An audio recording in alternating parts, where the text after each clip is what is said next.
Eka ho. E was say omampanyin bia ma wanije. Anije no nso eni kwan say ye nipa baako.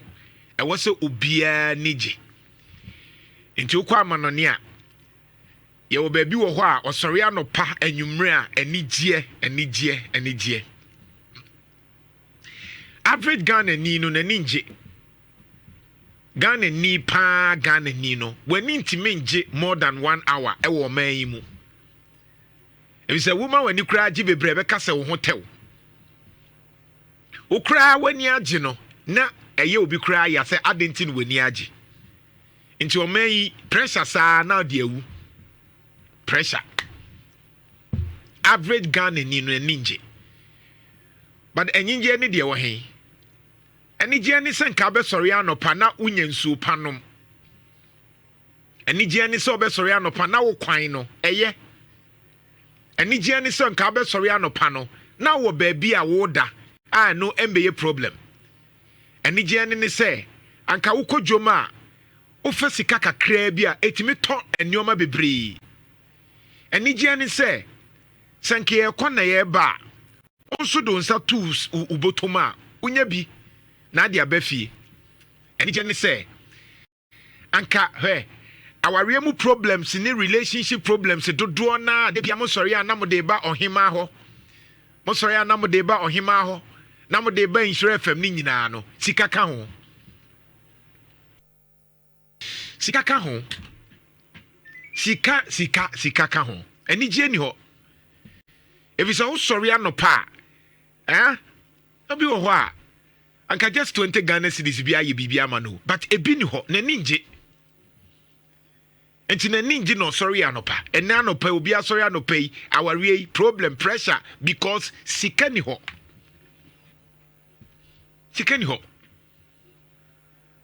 Ni manu nso o ma sorry anopa e wo so mudidi. Enti me ba ha na me ka asema ya na me ka efri se enyam de. Adenti na wo se me mitimi didi na de ontimi didi. Adenti na me pese me to makono de a metimi ato na wontimi nto. Me nti ase. Enti se me bufu omampanyi ana me bufu aban bi a me bu afu ni nyina ne se adenti na wo se wo ho to na obi ho to no. Wo bra ye de wo ko ho se manipa no ne ho to no. Anti ni yeto aba o.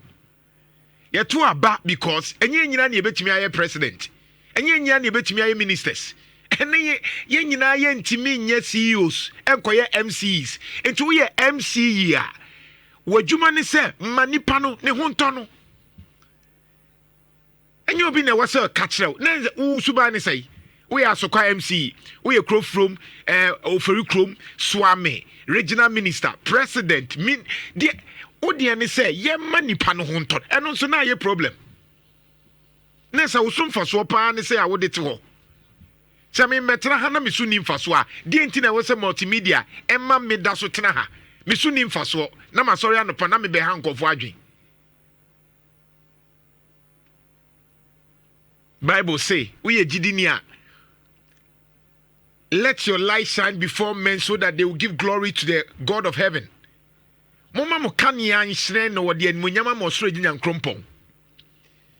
Ye de ye kania no ye duru a ne ya se dum ye de ne ya dum nkrofo de. Emfa so bia ne ye so. Nanso treka asem bi. Edua a esu ni mfaso no ye twatwene. Enti ye won nkrofo bi wo ho a ye twa mu free asase so ntem because o musu ni mfaso. And into na won't ya say, Obi Okrana no nkwa sorry, no nye kremoni papa, na onsum nyame, na so obe wunu no adi 90 years. Because said Diano, ne so one faswo. Ba wa ba betrem no ayo ho Metusala. Bible we come Metusala onyini ya 960 something. And so ne so amam faswo. De kan ne se onu na nyini pa obi asima. And so yen kan so ye da so kan Adam ne David ne o medi 70 years nasem Metusala de etimi kan ne se onyini ye eno ano no yan se de nya Metusala so mfa so bia Nhyira fan. You don't have to be 40. Any kwansa we di 40 50 60 and also we di sister o eye de a ase se say de makọ retirement enti mi suro nyame e bia enche na mi bewu a e bia mekom nsem jemti ma sha ase ye papa. No, it has always been my principle. Enti from the young age ebe pem ene ma kwa manipa dodo na. Why?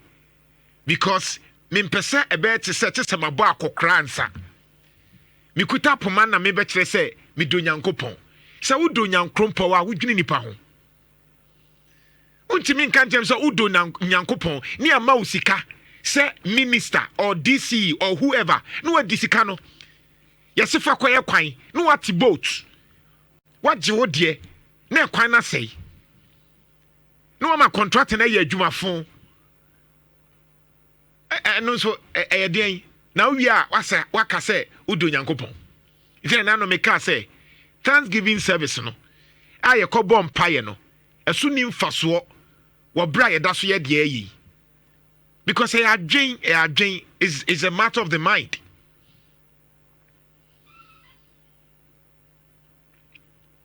Enyoma bia obesori anopa abeti bia no eye de ema nipa ne di areho. Ghana ni ninje nti se nipa no na ninje a ebufo woni mu esu woni mu osu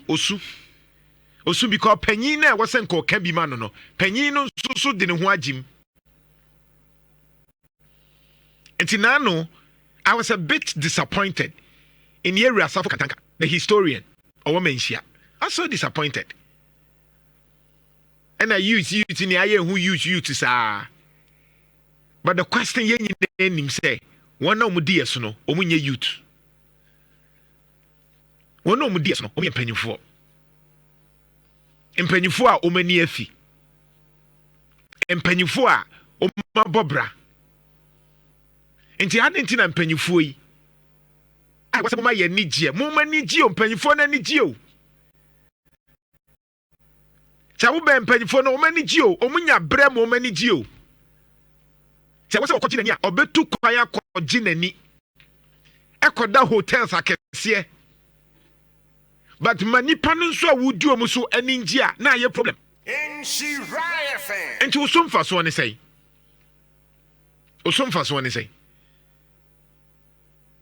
ye de wo si wo pra wo preposition ni nyina ne se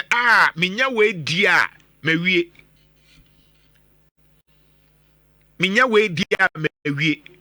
de ye papa Kofi Dwuma kan yi bi no na me de ayi ye den ge hok ye den nkofo koko board no because amenya koko board adwen a ekuta bi no nse so obia si obedi sika obia si obehwia obia ye betimi aduru oman a ye pese eduri enti no obia ka de opekere no ye mu ye ho. We don't respect ourselves. Obia pese obu obi from asie the oton ediani ebu the ochik trotro ebu obi the oye police ni immigration obu obi ukodi bi obi ebu obi sa ne de anyini enti anyina ne onye sika na atam no abeye MP no so kwasa because e also opesika na de koma delegate na delegate no so ono so na adwene na sa na anyini na kwa president ye yema na president Oma ye to abamo mu nyina obia nye member of parliament pay Yera Akufo one serve Yera Nana Akufo-Addo one serve parliament Yera Mahama one serve parliament enyoma and they likely say we say can Japan mu ne abusiafo ya omu nyina se omu pay dodo na free parliament. And that's why ye aban mo dwuma pen afi obia se ye mana kwenya obey ne foforo ena na mibusa say adentina after 68 years ye da so ka se o mama kwenya meye we afi na kene Japan di na ni so ade hunu ba meye ni say nanso na aban na to so 8 years nti na o ye den ye raba omia eni omo makeka aka no mo ye den ma ba betra so 8 years Sa adwene na mo wo no na mo de yede. Yere John Mahama nso bekwa. I am sure said Julius Debra mu ni ase edu nketia mu. Omo nso ba beka de ye mu makwanyo metimi aye. Na sa ye twefa yebo. Because we don't have any national plan. Mami nkanjira. Na no Yere John Mahama breso. The fair John Mahama. National Planning Committee. Commission. National Development Planning Commission. Say committee. Sanko for no. Ye ma wo mu 10 million Ghana cedis so mfandwene Ghana ho 40 years. Oh yeah we. Ye twa 100 billion billion mako 100.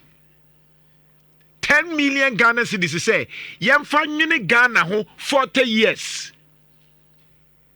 Aban sisa ya na Akufo-Addo wie ya omde pepa no koma na Akufo-Addo ana na Akufo-Addo nso de to baabi. Emfaso bia amaso 100 billion no ekọ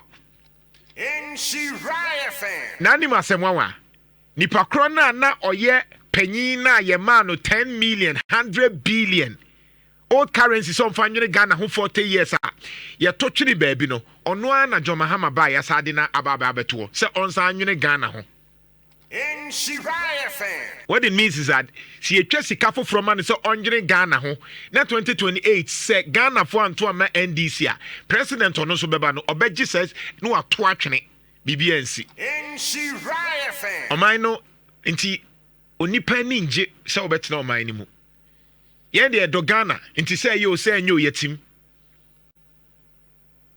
But this is the reality. Dioyo ohiani no ni ebre na se. Nti ade bia me busa se. Se wo ye panyin na wote convoy mu.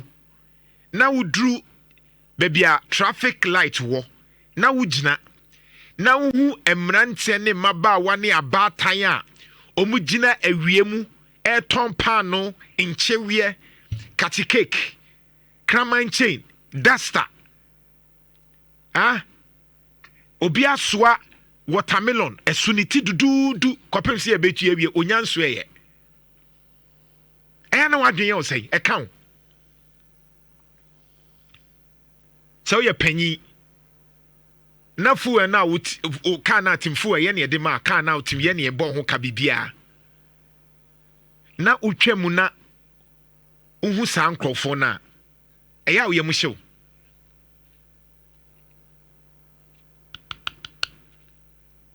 nti e ka fast na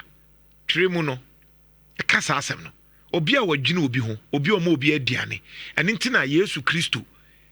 ma mo ye Kristofo no o ka bibi sa wanka se eda no mo amukọ Pentecost mo amukọ Presby mo amubọ mpaye mo amunum nsuo mo amukọje kọtọ achi osi esukom de me o ma me bi numye ye nsuo ni asẹ no ohini ni ma amanyoni se yankopon ba no bi se esukom de me o ma me nsuo numya wo be ka ne sen nsuo no ma we no nsuo no ma sẹ no ekom de me wa ma mediane andi because asase ne asẹ no nti e comedian me ba wo nche wo pamo me wan pem na me dadeja wan ma me bibi sa principle no na Nyankopon di begina so na heaven bi wo ho a wa ma wakobi nti wa abusa ho wa ye panyi ye nya nsupanom e come food nti enyoma ebetimi ama nipa ko heaven say heaven ni bi wo ho a Nene the Maslow theory of needs can yes a physiological needs ase ho obia sori anopa ohia nsuo ohia duane ohia baby obeda ohia pomoden papa wo dia wo yare a na hospital ya the helicopter kikikikikiki ya se yemfa nkwa aburuchiri kenoforia tadi wo man ni dwirim wiye no one na maburuchiri obeye finance minister for over 6-7 years kenoforiata eno yare otia brochire yabi sebi ye mom ye nimo ha enti ye yare a yenko komfonote a ebre no komfonote a yare ne yenko kolebu ene oni sika bewu but unim de ya ni nyina mu no ye be senya NDC ni MPP full soldiers a umesa ba be di yen ya tema ye ka biasa ama no ono no yare a sa problem we obekom and so can nyina no panyin no ahyɛ ne kutupa enti ɔdɔ MPP kyɛn ɔno ankasa ɔdɔ NDC kyɛn ɔno ankasa so there's nothing a ɔbɛka ɔbɛte aseɛ na owia na na busuani ewu ɛwɔ hospital a and then the fourth day I may say repeat it doctor ni ewu comfort because na koma when nya machine bepem ne parliament cry yenka ho asem yemfa ho doctor ya training no a ko betimi save life 45 years wawu but who cares nobody entinam so on minor ho yanka say no ni aka because panyin no asem to na ye de ne be kwa abrochire Speaker of Parliament yem papa Alban Somana Bagbe or Yare ye de ne kwa abrochire or Yare ye de ne kwa yamfana ntena ho ye de ne kwa abrochire ko hwe no na Kufuadu ewo hoi or kwa abrochire na say no ko check up mpanyifo akese ye nimo omu ko check up ewo abrochire ye de betena ha I said I need to go for routine checkup or call here abrochire na where na bele no ani age national health insurance no o de koto ade obekoni a che o say e draw we the national health insurance timi cover sa de we the national health insurance timi entiti sa wutua yenti krom ha but who cares wan ne fa ho obi amfa ho Nhyira FM obi amfa ho de woni ma ne NDC ne MPP de wunima ne NDC MPP yechia de wo chia no wa mo abrabo anye kama nso chia no nti emuyen nti e betre de epe ene USA for say abrochire kra na wo kwa na e etimi ma 5 years na se fo mate so omu de mra bebre abanti enye te sa abroche omu te so because omu kromu no ochi wa no bi akeka de opatrew na no kra de Liberian president oni Donald Trump ko di nkomo o ka brofo kama wieye no Donald Trump kra ye ne wanwa se bibini timi ka brofo Donald Trump because omuyen Donald Trump onim de ekoso wa Africa no onim se say Africa kra ka ene say Africa etiti nwuram doctor ene da ho no wawu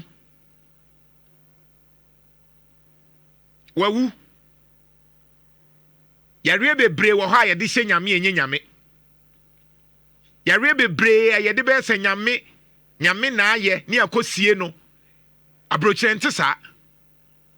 yare bebre ne ye se o doctors ye bibia na nso nyankopon na age ne kra no enye no kre sa negligence because doctor no wa abrochire nko onwu yare bebre wo ho a kaye nwu obi kɔ awo so na wawu na ye normal ne akase wo kɔ awo so wa ama ni tira anye ye okɔ awo so ni tira anye ye nanso ne ye nsaka ne ba no nti ebede no ani age na no minia ba akokɔ Sewua hospital okɔ hɔ a Sewua hospital ne da so afekere ne se Sewua na fekere ne se obi fa ho obi amfa ho okɔ hospital ana no pay ankofo egu ho doctors kitwa bi obi pe doctor the same doctor o nti wabre nti eto bi ana nurses no kra mu so o my emotion no mu bu afu no because okɔ konfa no che na hwe nipa obi pe doctor obi pe nurse a ono so ye nipa na afi na koma afi no kasa nipa because wabre ono so ye frustrated because nurse ni yare kra ye problem doctor ni yare kra onya yare na we nti nkofo wu kwa nkofo mu wu ni dai omu wu kwa omu wu because aha ye de be se nyame anya hwe we de nyame ankasa nti we de anya hwe we de nyame na ye na ye de rade ase nipa mienu pe ne wu ye na ye de nyame ase oh enka nipa bia prepra oh ye de nyame ase ebetro video bi video ma omoko ekwan so na accident because ekwan no eye ba kope na wo hye oba ne nsa ate because ekwan ni nyenti no cars no bua na ebom ne nsa ate na wo kem because ne nsa te ye no enye dwomahama hu nipa ne nsa te ye no enye minister bi nipa oye Ghana ni keka mfaso bia ni so nti ne nsa na te ye pe ambulance kran so ye nya ambulance no nti what happened they see ye oban ni nie me baba be bo video natural ne nsa ate ye dumani no ye se Kumasi to krache kwan no so ne nsa ate when ya accident wawu because car na otimu no ekọ crash ye no nipa no wapra wawu or kem yentie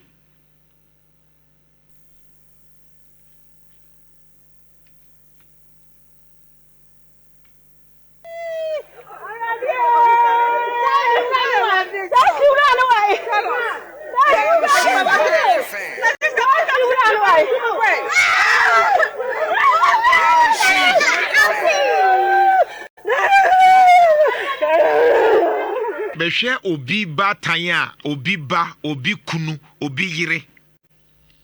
obi ba okwa ba ne nsa na ate because ekwan ne nye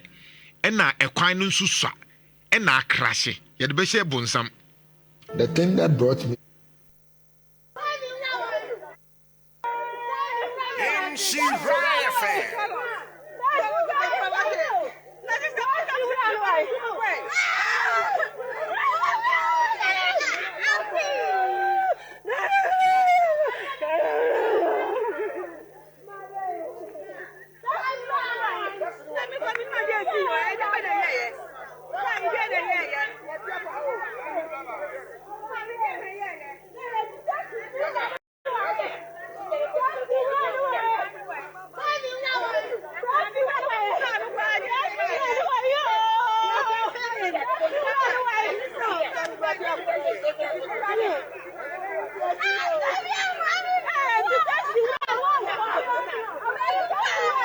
Bra Facebook never share obi nensate ate ye pe obi kra ye nyanti moja no benyina obewu ana ye betwa nensa oso wo okodi dwa o ye Ghana ni why na fa obi amfa ho because onye NDC ni onye MPP ni oni card onye women's organizer nti so owu a enye hwe onye dwomahama ho nipa owu a enye onye baomia ho nipa nti owu enye hwe bibia nsi ba ye de ka be ko akọ campaign ofiri Kumasi ko krache akọdidwa oba tan kopede ne ma bedia wanya accident ne nsatse bibia nsi ene amekan me na asa me fa ho ade achi a yebe ko yanim bibia nsi kofi bibia nsi nana areho wo hwe oba tan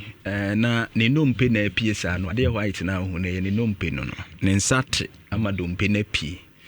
na me hu video na nana me bisa se oba tan okọ no akope bibia ma ne ma edi na ne akọwie ni onse nana ye mpanimfo no a omudi anim wo mamu so far right from this fourth republic de ba nyina ba besi sabre omu adi o man su nyina ase ya dwene he ya nwene nkonkan ya dwene ne emprimprin kwan ye befa so a ye bewi ni aba kwan ye befa so a sebe ye benya ye ho eno nko a na mpanimfo no ewo omutrim mostly ombedi o man ne so a ni ntia na me ka sa ne se hwe ya kwan empedodo say ni complaining about akwan. Even look at Kumasi Accra Road emfie seni na Ghana fu nsun ya se kwan yi kofo apenso mo yeso mo tretri mu aye ya amfa a eno ne ntimi anwie egusua babesi mills bae ye hwese nkebe antimi antentam na na adomo so abetwam omo antimi Accra Road ekum ni pasa we yeso mfiri Kumasi ko krache enti ya kwan a ewo oman mu akwan ne bebre death trap banana oman no wo misplaced priorities Say ya kwan ye. Ye behwe na ye di sika ewuram ni aye no. Ebi te se ye sika no a ye de be ye manipa benya nkwa atena se ya yi no. Ye se ye di bi kosi cathedral. Okoka ye se wo ye bayifo. Near the 58 million near the akoye pon ne esiwo swimming pool near say sikano oberhe say ye kote hwan youth in hwan near twa budget near the scanner koshim near shiskano obi selfish interest inti yem prioritize o man no ma hia nkasa ne yemfie ni hwe just for political gains near shisika near say no yenhwe ka o man yede near misa ye hu sika be wura o man economy mu so far for the last 20 years yenhwe sika abewura o mayimu na yenhwe countries o ma develop o ma kwan no o mayi no sika kakra bi ayeye die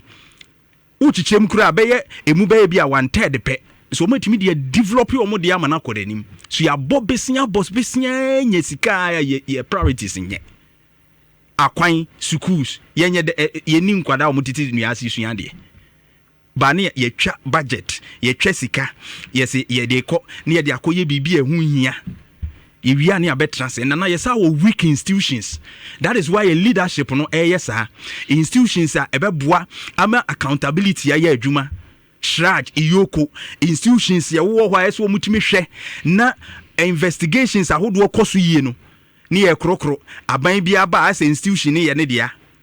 ne open institution ne ye because leadership no crow institution so ye bibi e ho enti omo tewo omo pese omo ye adwuma nso omo ntumi nye ne ye. And these are some of the things parliament so crow no crow be checks RSA or hesa aban ne be ye de omanfo ne pe omo represent ye as parliamentarians no omo nso selfish interest nti na ban ne wo so de hia de hye no onhwe no onka en defend ya de hye no no ato aba ma no akosi mira hye bedwa fie ho ne wo ye nyina ye de emfamfa so bia mre ade hye wo mem na these are some of the issues a ye face ya ema ye leadership ye short term vision a omukura ne mprempren ya ye koye wentu obehwa na oma ye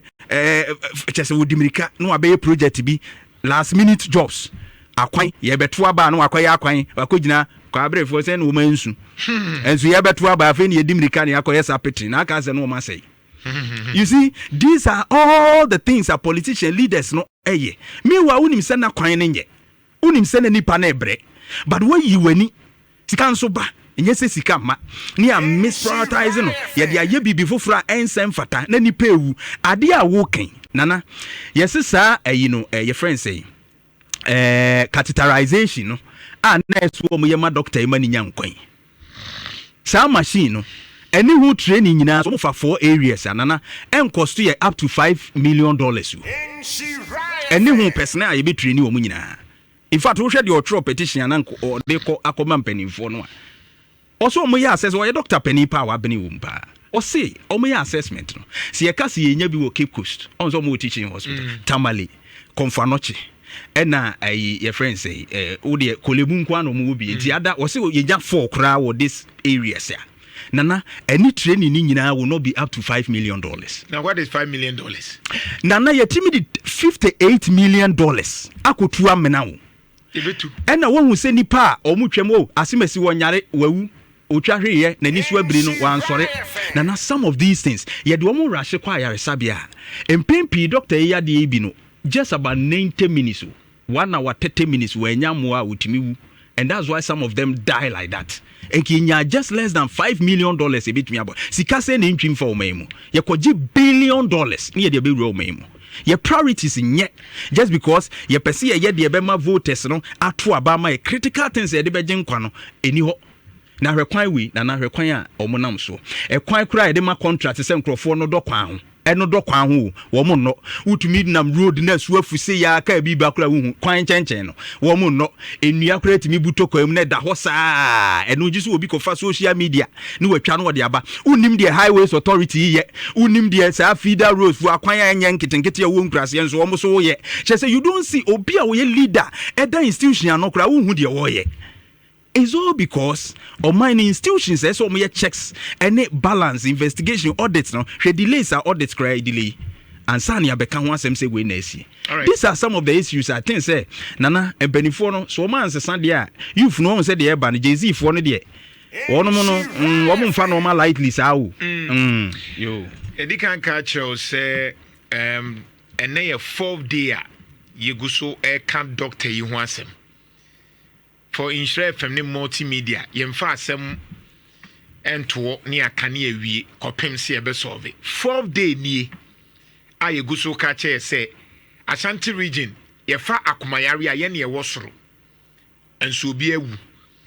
Ɛfa accident nso Ashanti region yɛne yɛ topic accident.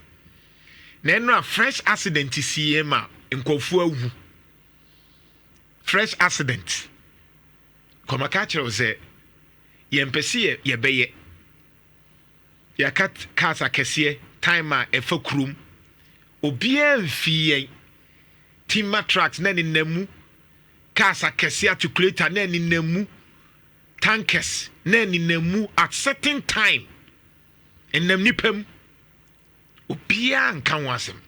Ɛnra fresh accident. Bra Facebook na bɛhwɛ. Ye producer odisika ɛnna na wɔ hɔ. Enti de call so be bi krono oba Facebook a ɔde ho update ni nyina so bɛbrɛ odi mache. Ya me de. Enti me hu video a me hu sɛ nipa ewu. Ɛyɛ Africa na sɛ ɛyɛ himfa. Ɛyɛ Adwoso Dwabe municipality. Adwoso ya. Adwoso Dwabe municipality ɛyɛ Bonwire Adanwomase. Kwano nse kwan bia elenke asonoma so enkwanta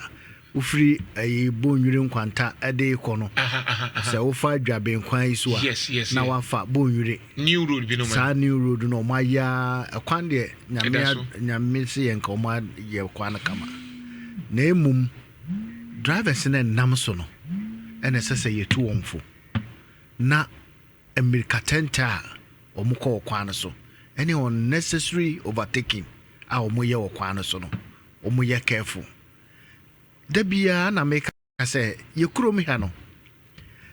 ye kwan papa ma ye ne a ne ye di ku ye ho e kwan no so nye so a ne ye san so wu enti say pa ye be ye ho den e kwan no nye no ye complain ne ye wu wo so ye koye ne ye nsusu a afesu de na ne bobo sese pa wo hwe pa kurom ha pa e kwan a eye baako eye metimi aka se Cape Coast Accra road no ho so ne sese ba bi accident pa esiso na mamemra de awubisa me enra no kran se mi akasa man koduru scene mu hono but me nam kwa so na me kɔ Adwoso kwantempɔ no so ɛna ye frɛ me se accident bi asi ɛwɔ Bonwire ene Adanwomase kwan so na nkyiremu a mensa kaaye ene se na se manya videos ni ade na se mesa tumirika eba na omutumede ye 6 o'clock news so ewa hadmo nkyiremu a mensa kaaye ne se eye bullion van na police fo bi atimu na nkyiremu ne se na car no ekɔ ayi agona na car no bullion van na ekono na car bi so a eye truck say sakia ne bi no cargo truck ne bi no on so akolo du cement na ntremu a mesanya chese ono truck na wa load cement na wontimi nkono ono momu eye overtaking eno won se kwan so da so ho so ya curve mu kakra ena bepo ani sane usane ya na usane ya na wofo usane ya bonkum ne fa nyina usane ya na wofo enti wo yo overtaking no sa bullion van so onzo omo de sika ekode ane America wom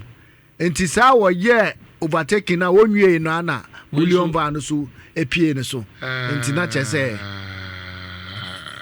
se enwamu bam enti police for na da ho no enti police for na da ho no on say hey chese ni tina pai no areho oh Jesus Christ enti enipa 9 de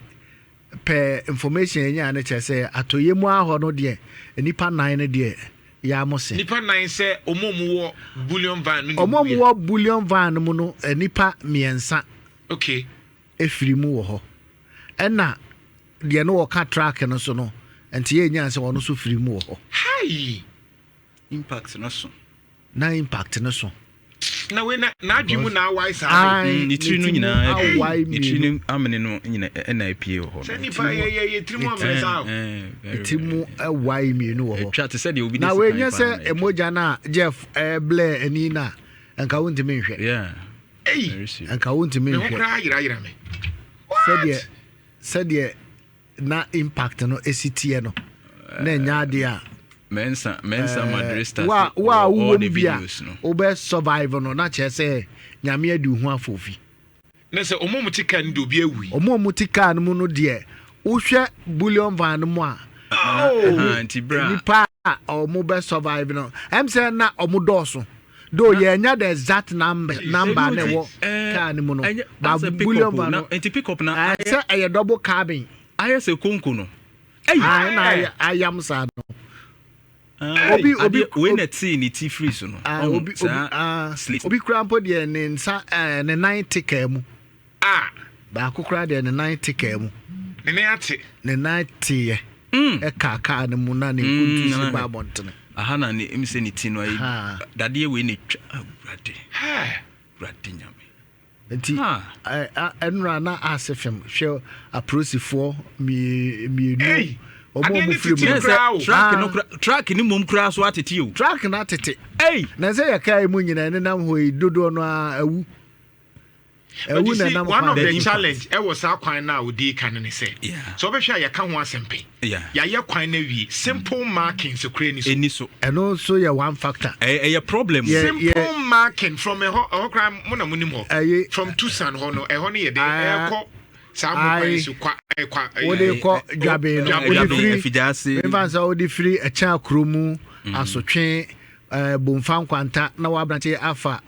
bonre na wawura mu saa wode ko asonoma so nkwanta ya ye kwan ba no ma na saa kwan ne de speed no enya asem ketu na on se ekwan no so no eduru ba bi a dentisa ekom sei na wasa ye yisa na omu ko speed na no oduru a ekom no so sa ye curve hoso ye curve enti wan hwe pebeto eto so asem ada nwoma se ne bonwire ho no no sharp curve bi wo ho anu eden sharp curve bi wo ho memfa bibia nsisi wo enshow on ya ye kwan na wi but ye nye sa anyoma ye nkasa kwan na marking ni ho ebia nka beduru ba bia be ma wo sign say curve there are no signs say bia ha o ko curve mi curve mu na wura no na ha so kra mpo no o be bobby po na ha kra no ubi sane chese no sign eno anse ya ye kwan na kwan na ya ye di ato no anse some pe kwan ndi ya ya ma monyi mfanya mu no but we ade no wanye ni ya wanye ne complete based on the science as what set that strap na me na adwene po no say wo pe kwan jifa ye obeyi esa adwen bone no adwen bone so ye ne tema kwa pay election see aye kwan eno na make no wo no aye study job fast na wa ye bia de ato ho say sa kwan no e true anwumre kra na eno so ya another thing na won't be street lights ni so bibia ni ho me apply those rules in the night e bono nsia na me nko me go light nya obeto car na twene ebi mo so a omo naturally grass omo ni good vision in the evening in the night enti can ya to na nipa no dey ba exactly enti no me dey me two kwan especially say Obuasi road ni ade ya yeso esum saa no bibia ni so masa me dey bomino nsia wo Obuasi bomino nsia okumase me nko but this is serious me pe ba bia da na ade echi a me pe no mum chese na ohun se na rules ni bi so ho a ade hye na ewo kro no mu anso aye speed ramps ni bi na highway authority ni omo aka no omo dwumadi pa ne se ekwan na ye ne eka ho da bi na eka ho a who monitors who monitors say ya dia semonsa enye omo adwuma so ombe monitor say akwan ni nyina ye okay uwa wawu kwa ya ministry of roads ye highways authority ye we etiye ne me kan kire mo say ekwan we contractor awie sabio baby ese ramps wo ebi ni ho baby ese your friend say indicators ahodo wo de bi ni ho ye ne ye meka nkire mo ana and somebody takes salary for this nana nipa wunya asem keto obeduru kro bi no no mo a de wo mo pe because of mpanimfoɔ mɛyɛ ehu situation ɛwɔ hɔ a wɔn de bɛyɛ speed arms ne bi ama wɔn ti wɔn adɔm pa yɛ sign bi ani wɔn ti yɛ ɔhɔhɔ na ɔba na ebi a speed a adi free akyire ba no the same speed a ɔbɛbom no ato kaa atwene and this na me say hwɛ ufiri Kumasi ha na wo se wo kɔ biribi ani a ahwɛ a obobefu efiri abuakwa makro abuakwa makro ɛde kɔka biribi ani no ahwɛ a Rams nko a obɔ na wɔasise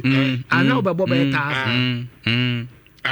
at least enti sɛ wonnyɛ obi a wonim kwan no so a wo de bɛbubom sa wansɛ wo ka wobɛku that's the best also we are sako because a ben nipa na e was so yes ade they have been reduce so be kai last year baby sir baby wo kra na omu hia guard race yeah ai mami ya one ne magina ko nsuo mu de mimi ma me kan say enka ewo ho no there should be a signpost to indicate you are approaching a ramp and you are approaching a road strips just say and sign no crazy wo hwe ba bi wo ho no ma enkro bi wo mo ye ne colored ebi wa I think China for omu use yellow bi ni ade nti na omu use that yi na wo ba e reflecting ma hu se bibi e den e wo kwan ni mu aside from that sign no kra no these are some of the things so but ye hams yi na ye black ekwan no so ye black and na sign bi aso nsi wo wo no kwa wo nim say asphalt na anam so ba bi o so kra wo se community no man kasa na etu anwea edi anwea basis ayi highway ayaye no foforo no obo se omo ana etu anwea obi kra de cement no ma ye concrete me kofa hoko sahwi me kofa hoko sahwi me fa o de say ba bi e fre ho antweje krom saa kofa kukuom kwan no e de kofa kasape saa de ko o de say Collins Dada constituency we kukuom achiri ho sankore okay ekofa ho saa de ko sawibu akosa ko masa ramp saa bia ni ho no ma e kire se ha ese we slow down ko 50 ko 20 ko 30 bibia ni ho kwenhye wu ya bibia ni ho I say a police for mo ko adwuma akope bibia bedi na hwede akwakosie nra Nhyira 104.5 a producer Odisi Kakoko na ode update ni brain Jeff Jeffrey so na Jantuah so mamenya ade we quickly na afi Jantuah so ne ma wakwanya na so emrem na de tie ne se